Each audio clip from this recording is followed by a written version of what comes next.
America's the greatest country in the world. Welcome to our special Trump 2024 Taking Back the White House. How can Donald Trump win? We're not going to focus so much on policy today. We have plenty of time to do that. We do that all the time. We do that on Breitbart News Daily every morning, which, by the way, is simulcast right here on the First TV, the second 2 hours from 7 to 9 in the morning. But we talk about policy all the time. This is more of an on-the-ground how, like physically, how is it to be executed? You with me? Donald Trump is way ahead when it comes to the issues. It's not even close. The border, economy, foreign policy, like a slam dunk. And you see it in all the polls. But sentiment and voting are two entirely different things. And the sentiment may be way on Trump's side about where we are in our country, you're better off 4 years ago, et cetera. Like, we all get that. But what about the executing the task at hand, right? We can't get cocky. All right, as Biden gets frailer and more senile, and the issues that Trump is laser focused on become even worse. The border, crime, inflation, right? It's going to get worse over the next few months. Don't get cocky. It's all about who votes, and then it's all about who counts the votes. But let me just exaggerate just to make this point, right? Sentiment is different than voting. So let's say the support for Trump is 80-20. Okay, every poll, Trump's up 80-20. Right? It's huge, it's a landslide, it's unbelievable. But if only Biden's 20% of supporters vote, then Biden wins 100% of the vote, right? So like, sentiment's great, but it matters who votes. And then what really matters is who counts the votes. So those are mostly the two things we're going to address today. It's a three-part process, if you will. The first is to win the hearts and minds. Pretty much check done. You can't stop that. You can't stop on that effort, but like, we're way ahead there. The second thing is you got to get people to use their bodies to go and vote. They have to physically actually do it. And then you have to count the votes accurately. Let's just take a second on the winning in hearts and minds, right? Trump's never been more popular in all the years he's been running for office or president, right? Especially among young people. Check this out. This is a pretty recent Harvard poll. 18 to 24-year-olds. 64% approve of Trump's time in the White House. And as you heard right there, Donald Trump has a higher approval rating among 18 to 24-year-olds than any other demographic. Like, let that one sink in. I had to read that headline like 10 times before that made any sense. There is no age group that more supports Donald Trump than 18 to 24-year-olds. What? 55-year-olds? It's like that age bracket, 45 to 55. That's 60% approval of Trump. The younger age groups in between, it's like 58% support. It's the youngest voters who love Trump the most. Isn't that amazing? Because that's obviously the opposite of the narrative. The narrative is always that young people support Democrats. The youngest people support Trump the most out of any other demographic group. That's crazy. Even among like 70-year-olds. Now, there are real, tangible reasons for this, housing costs, the economy, whatever. But also, don't forget the fun factor of Trump. Remember how much fun 2015 to 2016 was? It was awesome. And a lot of that fun is coming back. There's an example. This is an Instagram post that Trump put up at 1 a.m. one day.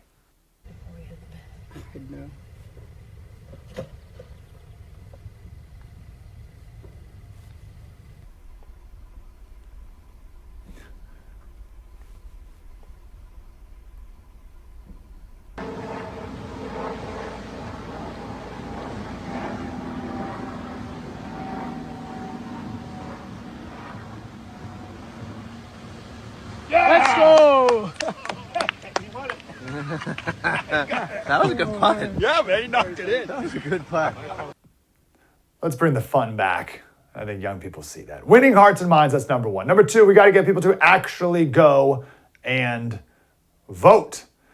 And the third one, count the votes accurately. So Trump's crushing number one, but you can't get cocky because the left, I believe, has a massive advantage on number two and number three on that list you just saw there. And they're going to try everything. Right? We all know how wicked they can be. We know what liars they can be normally. We see it all the time, never forget COVID. But now imagine not only that lying, but imagine being desperate. If Biden's losing in the polls by a lot in September and October, they're not just going to be wicked, they're going to be desperate. And these are some people that you don't want to see when they're desperate. This is why they take his bloodbath comment out of context and double down on it when it's obviously not true. This is why they freak about democracy all the time, right? That's what desperate people do. Do we have a democracy montage, I think, as well, right? These are desperate people. I make this sacred pledge to you. The defense, protection, and preservation of American democracy will remain, as it has been, the central cause of my presidency. American democracy could end with the election of Donald Trump. Iowa, apparently short for, I don't want to live in a democracy anymore. And the man has he's declared open season on democracy. Democracy, our freedoms are what's on the line. Our democracy depends on you. It really does, folks. That's no joke. It's democracy. We should do a whole special on democracy, what it really means and all. It's ridiculous. So don't get cocky about polls or how it's obvious Trump's going to win. You can't get cocky. There's still ways to go, and anything could happen. I'm sorry, not anything could happen. Something will happen. It's not anything could happen. It's something will happen. Something will happen to change the game. You were alive during the Black Lives Matter riots. You think that they're done for good? You think all the people that engaged in rioting during Black Lives Matter, you think all those people are like, that wasn't my best. I'm never going to do that again. You think they're done now? They've grown up. They've matured so much. No, the left will do everything they can to make sure that Trump doesn't win. When they get desperate, it's going to be ugly. And they're going to use January 6th as a justification, by the way. All right, they'll say, well, if Trump supporters can subvert democracy with an insurrection on January 6th, then we can do this, whatever the this is. That's one of the main reasons why they keep harping on January 6th, even now, 4 years later, just to use it as justification for their own violence. That is certainly coming. It is coming. And they project all of their concerns. There was a now famous Washington Post editorial from Robert Kagan and comparing Trump to Nazi Germany. I think the headline was like a Trump dictatorship is, I think we have it here, yeah. Increasingly inevitable. And he compared Trump to Nazi Germany, right? So the left constantly accusing Trump of being an authoritarian, when obviously, the authoritarian impulse is amongst progressives. That's like so super basic. They accuse Trump of being an authoritarian when Biden is canceling student debt on a whim, even though he knows that's unconstitutional and will be deemed unconstitutional, and forcing the COVID mandates and unilaterally opening the border and pushing charges against the leading political opponent to put him in jail for over 700 years, for instance, and wanting to pack the Supreme Court and hundreds of billions of dollars for wars. I mean, give me a break. Trump is a dictator. That is projection. Election denialism. Are you kidding me? Racism. The left says that conservatives are racist, and the left is as racist as they come. They called Larry Elder the blackface of white supremacy. They called Tim Scott and Uncle Tom. If you don't vote for me, you ain't black. According to Joe Biden, are you kidding me? Affirmative action is racist by definition, and that's what the left supports. They make these accusations, and again, they have that impulse. Never forget COVID. So when they talk about insurrection and mass rioting, they're telling you what's up. They're telling you what's coming. So anyway, back to the topic here. So 3 things. Do we have the list again, guys? First one, don't get cocky. We got to win hearts and minds. Trump's not guaranteed to win. You got to get out there and still make the case.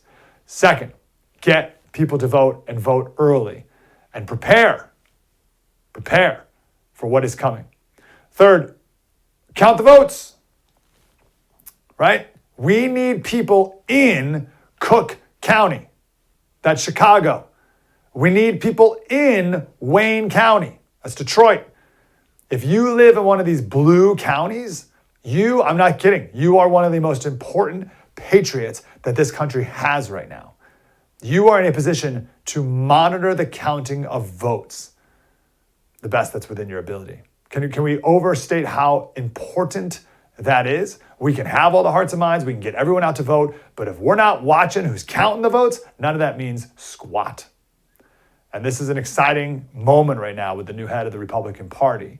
We'll talk with Trump's spokesperson coming up in a minute, who can speak to the new leadership within the RNC and how they're making this a priority. They're already suing like the Michigan Secretary of State about the voter rolls. And I was just talking to the Trump's endorsed Michigan Senate candidate, Mike Rogers, and he's like, oh, it's great. We have a massive unified front on this issue. We're already suing the state for the inflated voter rolls and all that, right? So there's a Trump in the RNC, and they're all about election integrity. And I would argue at this point for the RNC, this is their top priority, as it should be. The hearts and minds are great. People are more enthusiastic to vote for Trump than ever before, and they're not enthusiastic to vote for Biden. Right? You can look at the Ohio primary, the Trump-endorsed candidate. On election morning, the polls were tied between Bernie Moreno and Mike Dolan, who's like the rhino guy. So you got Bernie, who's the Trump-endorsed guy, and you got the rhino Mike Dolan. They were tied, 29.4, 29.5. That was the polling average. Bernie Moreno went on to win by 18. Okay, so the enthusiasm to vote for Trump and Trump-endorsed candidates is through the roof. So I would argue in the end, it comes down to who is counting the votes. We'll talk about all these on-the-ground issues today with the Trump's main spokesperson. Then we got Vivek Ramaswamy, who of course has been all over this, and Sean Spicer, who has been there on the inside. That's all coming up at today's special. Great for you here, right here on the First TV.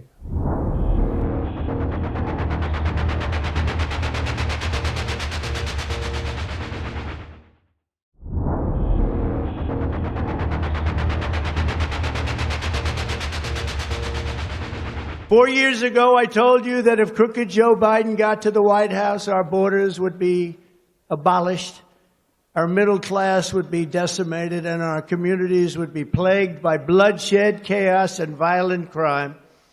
We were right about everything.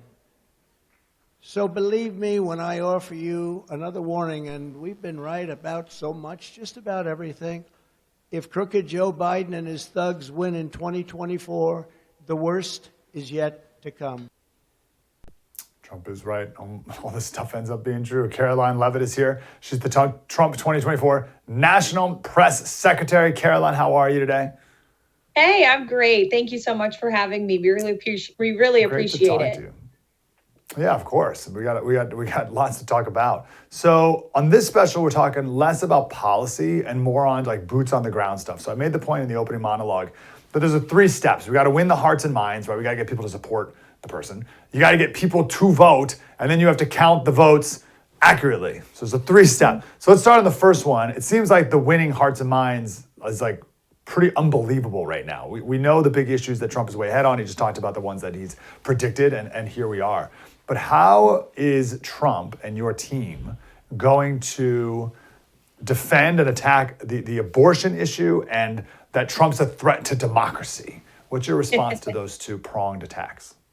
Well, those are certainly the 2 issues that Joe Biden and the Democrats are hoping will change the hearts and the minds of the American voter away from President Trump. We don't believe their plan will work. However, on the issue of abortion, President Trump stands where the majority of Americans do, which is that this is an issue right now that belongs to the states, and states have taken respective action according to the will of their people on the issue, and he supports that. It was his Supreme Court justices, after all, that overturned Roe v. Wade, which was the biggest win for the pro-life movement in 50 years. Now, he has also said that when he is president again, he'll bring both sides to the negotiating table to come up with a solution federally that works for all Americans. He is not committed to a number of weeks, but he is open to discussion and he's open to debate. Whereas Joe Biden is the most radical president on this issue ever. Joe Biden and the Democrat Party support abortion up until the moment of birth. Joe Biden, his White House, Kamala Harris, refused to say if they support any restrictions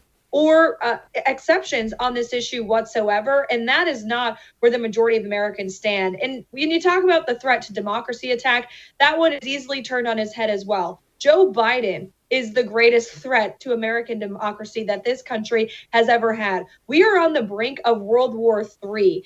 Russia is taking advantage of us. China is certainly taking advantage of us as well. We have a border invasion of nearly 10 million illegal people that is wreaking havoc on American communities. And Joe Biden is using the hallmark of dictatorships to go after your political opposition by using the justice system in the courts. So he is the greatest threat to democracy. We're exposing that every single day. And it's working, because if you look at those 2 issues, while the Democrats care about them, the majority of Americans do not, especially independents. They care about immigration and inflation, and those are the issues President Trump is winning on.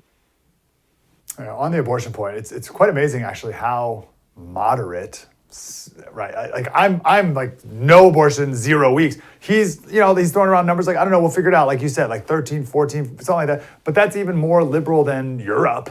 But he's going to be characterized as this crazy extremist on abortion, but that's just not it. He is where most Americans are on this issue, even if it's not where conservatives may be more pro-life than he would even negotiate here. So it's a very interesting topic moving forward. Getting people to vote. All right, it's one thing to have sentiment and hearts and minds, but those people have to go then vote. How is the party, the RNC, getting people to vote? Well, we are so excited to be working hand in glove with the RNC. We have great new leadership there in Laura Trump and Michael Whatley, both who understand the importance of both election integrity and also voter education. That's incredibly important when you're getting people out to the polls. Now, as Republicans, we don't love the rules of the game in many states across this country, which allow for early voting. But the reality is we have to play by those rules until we can get people in positions of power to change those rules. And so while we have them, let's play by them. And that means we will continue to educate voters on the voting laws and regulations within their respective state. If you have an early voting state, you're going to know about it because we're going to let you know, and we're going to be encouraging you to cast and bank your vote early. The RNC is also working on hiring the best and the brightest lawyers on election integrity in this country to ensure that we are playing offense, not defense, like we did in 2020. What is the difference between the old RNC and this new RNC?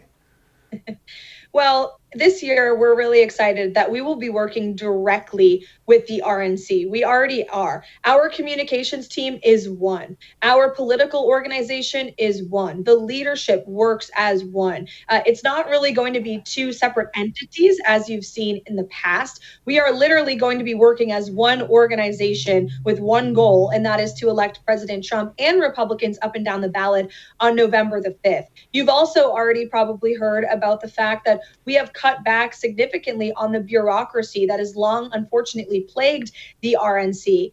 There were people that were let go, and that's in the best interest of Republican donors who want to make sure that their resources are being spent on exactly what we just talked about, and that is election integrity, ensuring the vote on November the 5th, and hiring the best and brightest staff to relay President Trump and Republicans' winning message across this great country. So we're cutting out the bureaucracy. We have a lean, mean, efficient team that is literally working together with the Trump campaign as one unit, which is something, unfortunately, we hadn't seen in past elections. Karoline Leavitt, Trump 2024 National Press Secretary. Karoline, great to talk to you. Thanks, you too. Keep up the great work. Vivek Ramaswamy coming up next. Mike Slater, right here, The First TV.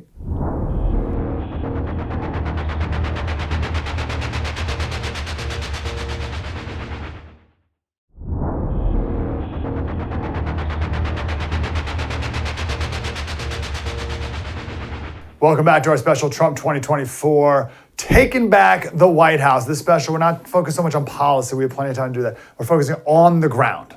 On the ground. What do we do? Boots on the ground, election integrity, getting people to actually vote, stuff like that. No one better to talk to than Vivek Ramaswamy, former presidential candidate. His book, Woke Inc., still super relevant. You should still definitely read it, even though it's been a couple of years now. Vivek, how you doing, brother? It's good to see you. How are you? One thing I want to chat with you about, I'm doing great, thank you. One thing I want to chat to you about is the power of Google and the power of social media and the power of big tech to really, really work their power in the last few days and weeks and maybe even months of this election. What are you seeing? What are you concerned about? Look, I'm concerned that for most, we actually have tech companies that are responding to certain actors in the administrative state, what we call the deep state, to do through the back door what the government could not do through the front door under the Constitution. That's actually what the Supreme Court oral arguments were all about. And that's my top concern is you have tech companies that have lobbied Washington, D.C., that are in this internecine relationship. And those deep state actors are then getting those tech companies like Facebook, like Google, including YouTube, like Twitter before Elon took it over, to be able to censor speech that the government couldn't censor directly. Now, heading into an election year, this becomes particularly problematic. Look at what happened in 2020, the suppression of the Hunter Biden laptop story, Google algorithms boosting up certain content versus others. This is far more influential than any campaign contribution ever has been. and yet it's deciding and tipping the scales of an election in an election year yet again. So those are some of my top concerns. Yeah, give me like a dystopian future of what that could look like. And the problem is most people would never see it when it's happening. You don't see it. The Hunter Biden laptop is obvious, right? Right. But Yes. there'll be things that we will never know. Exactly. And you're raising an important point where we've almost focused too much on the most egregious examples of outright censorship of individual accounts. These tech companies have gotten smarter. They realize that actually results in so much public backlash, it puts them on the back foot. That the real way they're able to tip the scales is through what they would sometimes call shadow banning, which is suppressing the reach of certain content or amplifying the reach of certain content. And then the other thing that they're doing is also changing the results of even the search algorithm. So that's behind the scenes. That's in the algorithms itself. There's going to be never a news headline that says this person was banned or censored. That almost makes it too easy. What they're looking to do is actually make it much harder to detect, but have a much broader impact in the process. And so that's something that needs to be exposed. I think Elon has done the best job of that, exposing the Twitter algorithms after he took it over, exposing a lot of that rot. But if what we saw at Twitter was any indication of the problem, it's really just the tip of the iceberg compared to other platforms like Facebook and Instagram, owned by Meta, like YouTube and Google Search, owned by Alphabet. That's really where I think more of the focus needs to be. And interestingly enough, conservatives, and I would just say American patriots across this country, have in some ways had the wool pulled over their eyes, focusing on just the outright banning versus the actual real threat, which is in these more subtle forms of interference. That's right. So the theme of today's show is we have it's like a three-step process. You got to win hearts and minds, and I think we've done that in a pretty remarkable way. Then you got to get people to actually go vote, and then you got to be monitoring who's counting the voting. So on the second point, you've traveled the country, you've talked to tons of different people. What have you come across as maybe one of the main hesitations that maybe more moderate people or people who don't really pay attention to politics or whatever, what's one of the hesitations that they've had in voting for Trump?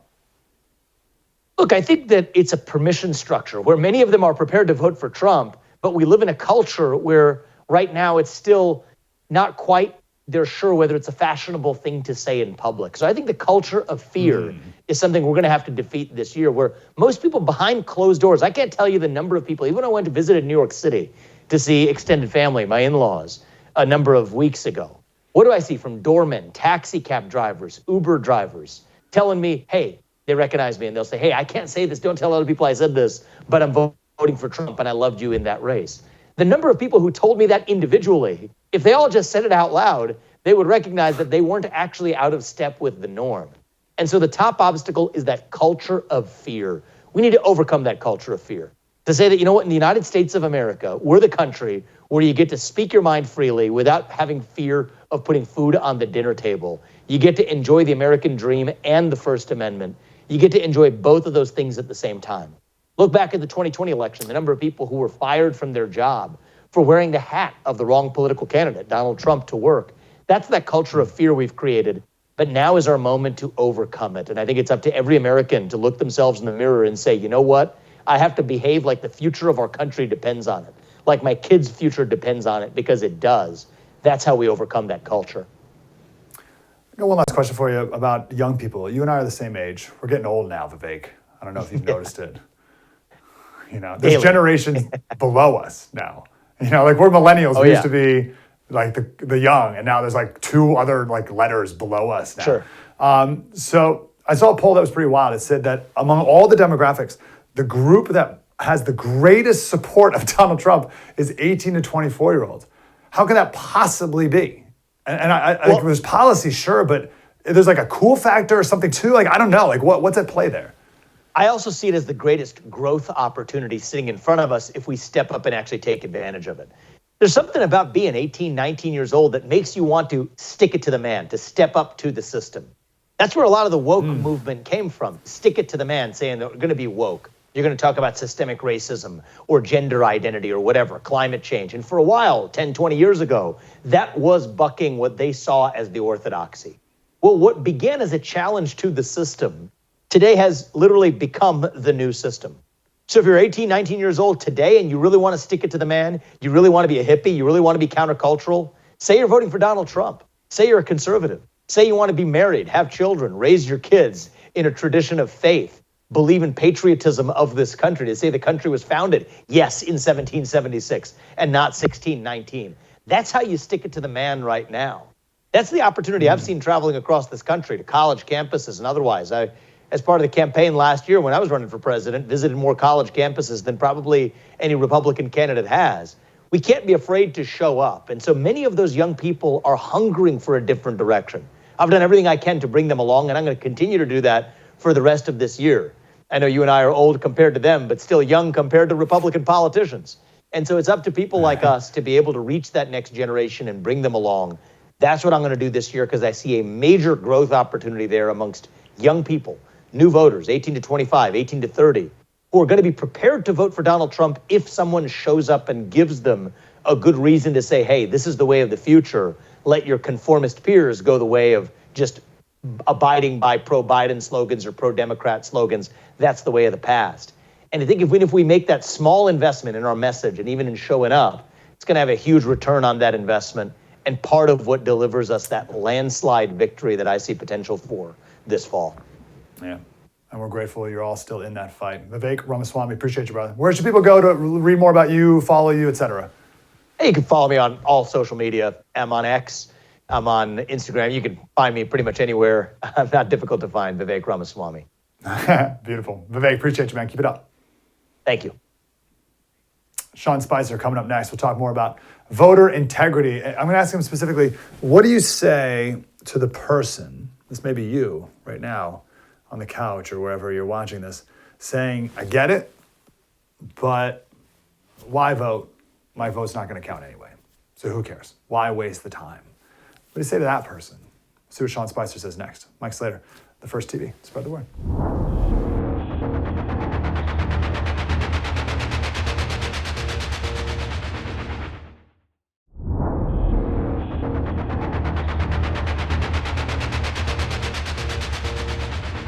We are going to determine the fate of not only the United States, but of the entire world.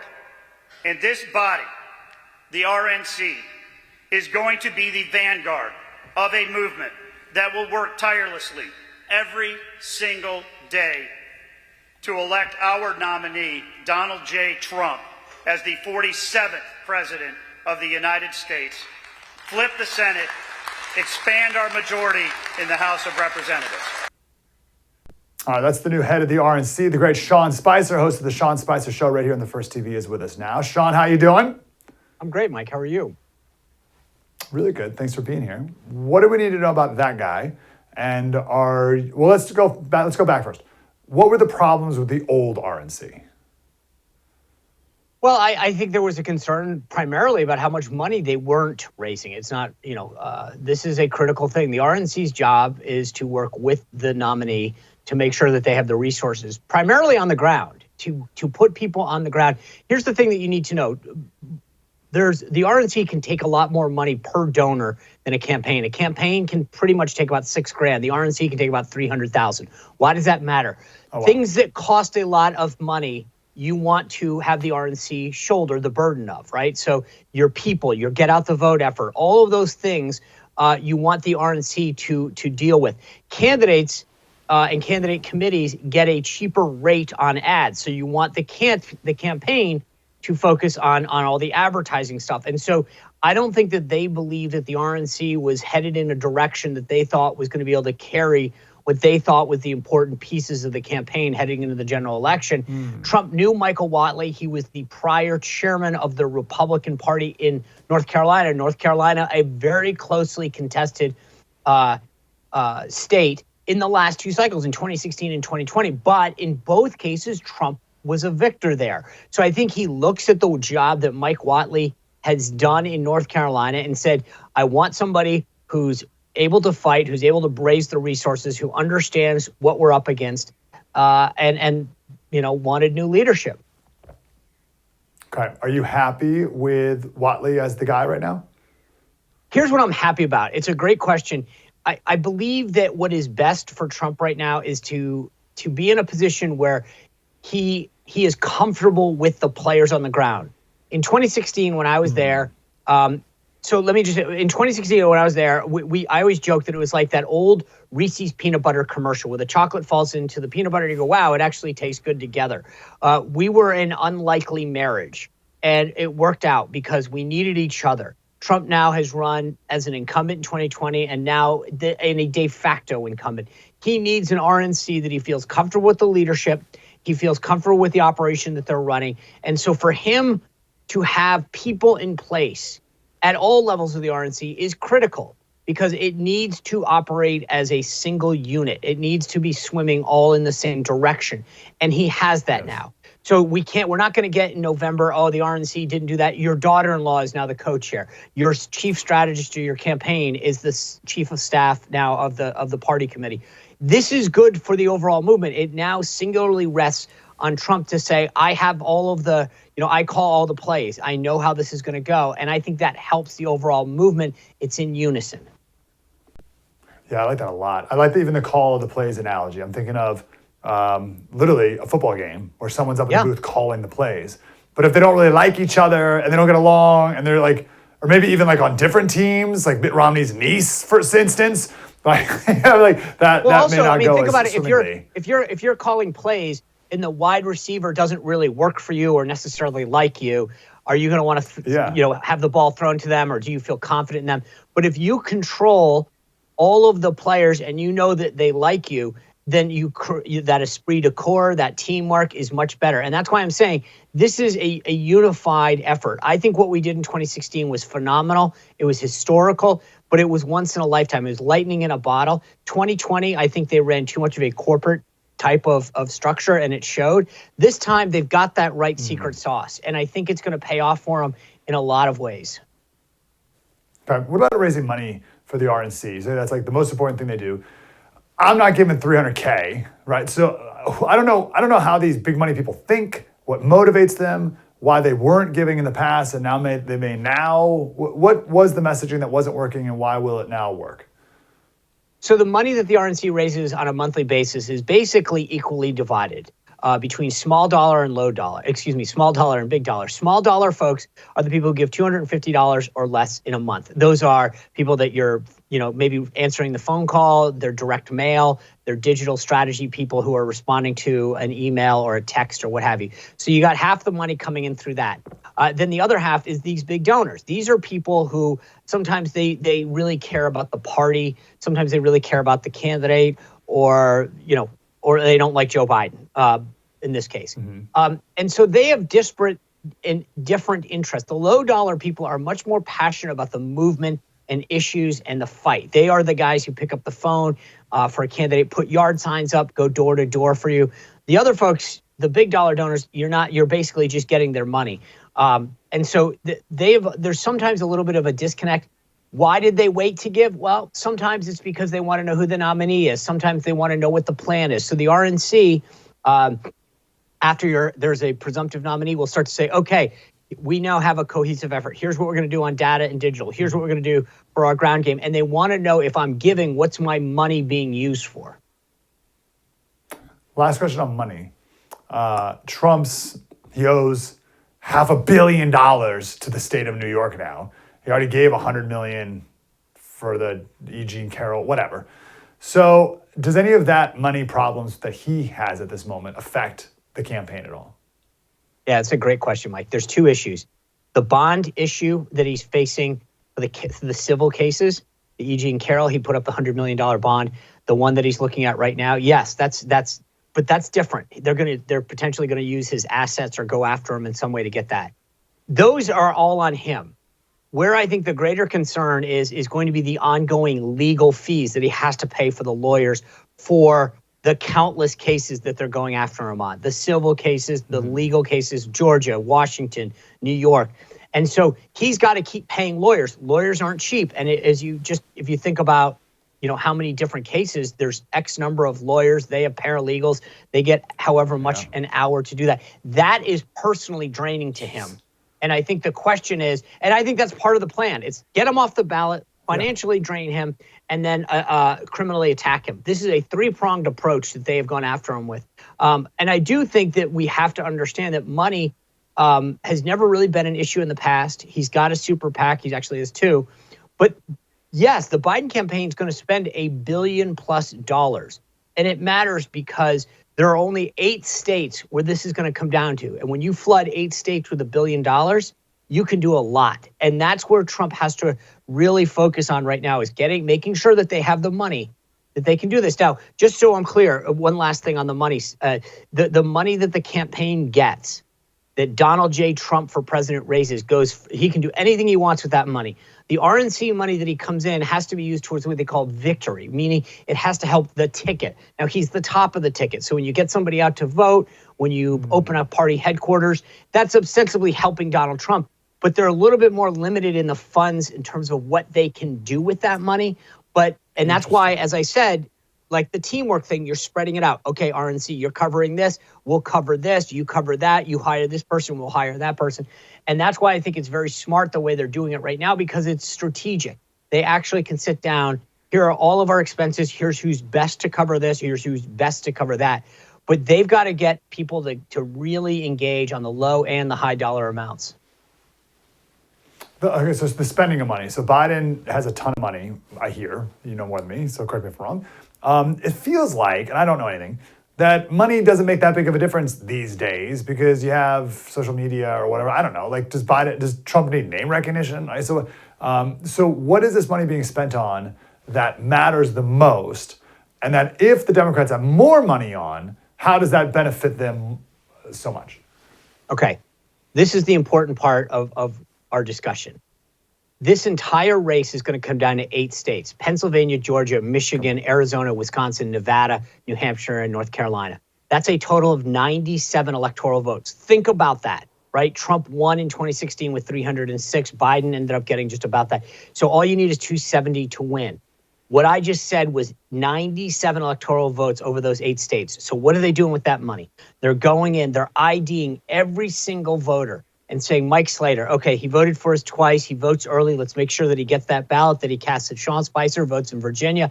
He likes to vote on Election Day. Does he have a plan? Is he committed to doing that? And you are literally going to almost every single person and saying, okay, Mike Slater, we've contacted him 8 times. He's now voting for Biden. There's no, let's stop spending on him. Sean Spicer, man, he keeps responding to issues about border security. Let's pump him on that. They are trying to have a one-on-one relationship with every voter that they possibly can in all of those 8 states. Identify the ones. Let's stop wasting our time with the Biden voters. These people maybe are a third-party potential, so we need to persuade them our way, unless maybe they're voting for, they were a Biden person that's voting for Robert F. Kennedy Jr. Great, let's push them to do that. But you want to do this because the perfect example that I give everyone is in Michigan in 2016, it was won by 10,703 votes by Donald Trump, 0.22%. When you look at 2020, Arizona, Wisconsin, Georgia, we're talking 20,000 votes makes the difference. Over 3 states, 40,000 people, less than a half of a Michigan football team, a crowd on game day, decides who's going to be the next president. So you need to ID these people. Who are they? And then are they going out to vote? You and I supporting a candidate doesn't matter unless we actually cast that vote. So everything that they're spending this money on is IDing the person and then ensuring that they have a plan to get to the polls or to mail in or cast that ballot early. Wow. Okay. I live in Tennessee now. I just moved here. I've gotten, just the last couple of days, I got inundated with text messages from, I don't even know, like the candidates party. I don't know. It's crazy. But I live in Tennessee, which seems like a weird thing to target me. But they're going after you for money, aren't they? If you click on it, yeah. Do it at your own will. I guarantee you it takes you to a fundraising landing page. They're going to raise money. The RNC, by the way, raises the most money, not that, out of New York, Texas, and California. Neither, those are not battleground states. But so there's a lot of times where you'll see a candidate going to a state that doesn't make sense, but that's where they're raising their money. And the reason you're probably getting texts at this point is they want Mike Slater's money. Yeah, that's right. That makes sense. What do you say to the person who likes Trump, but is so cynical? I'm not even going to put that in. I'm not even going to put that on them. They're sitting at home on the couch watching you right now. They get it all, but they're not going to vote because my vote doesn't count anyway. Who cares? What do you say to them? It has to count. We will lose. That's the attitude that will lose the election. We need to overwhelm the vote in each of these states. If you don't vote, we lose. That's it, plain and simple. You look at Georgia, we have 2 Democrat senators in Georgia because we came up short because people sat on their hands. What did that mean? Every one of Joe Biden's crazy left-wing people got nominated. If we had put Republicans in one of those 2 seats, we would have been able to stop the Joe Biden agenda. If you don't believe your vote counts, then you're buying into the left-wing talking points. They want you to sit home. They don't want you to vote. You must vote. If you want to go in person and wait, fine, but bank your vote. Here's the thing that people have to understand. As I just laid out that entire thing, it costs money. If you bank your vote early, then you have just saved the campaign and the party committee a ton of money chasing you. Bank your vote as early as possible, and then encourage your friends, your neighbors, your colleagues to do the same. Okay, I got 30 seconds. Are you happy with the current state of maybe not election integrity in general, but the on-the-ground game to watch the polls and watch the counting? I'm happier than I was. I'm not happy. Okay. And that's Sean Spicer. We need to get there. They need to make me happy. Yeah, I think so I've been saying that the greatest patriot opportunity right now is if you live in Wayne County, Detroit, or Cook County, to go to your polling location and be a poll watcher. Is that a fair thing to say? Absolutely, 100%. Let's get involved. I will tell you, this is like the TSA thing. If you see something, say something. 6 years with the RNC, you wouldn't believe how many calls I got where people would say, you know what I saw? I go, great, did you document it? No.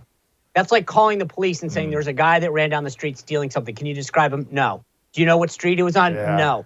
Okay, then I can't do anything with that. If you don't document it, it doesn't matter. Get involved, volunteer, and document everything that you see. Okay. All this wisdom and more, the Sean Spicer Show right here on the First TV. Where else can people follow you, Sean? Go to the Sean Spicer on YouTube, Rumble, Apple, Spotify. Follow us every night so you never miss an episode if you're traveling and can't watch it on the first. Yeah, beautiful. Thanks, Sean. Appreciate you. You bet, guys. Have a great day. We have to run, but we're going to put this on the podcast, Politics by Faith, and I'm going to do a little intro about voting from a Christian perspective, and should Christians vote? Because I hear this too. Oh, I should look up this number, like what percentage of Christians just don't vote? It's like, what? And I don't know what that is really and where that comes from. Yes, God is in control, but you got to put some work in. You got to take that first step into it as well, right? Before the sea parts, the second time they part the sea, they got to step in before the water parts, right? You got to do your part in this as well. We'll talk a little bit about that on the podcast as well. Politics by Faith, right here, the First TV.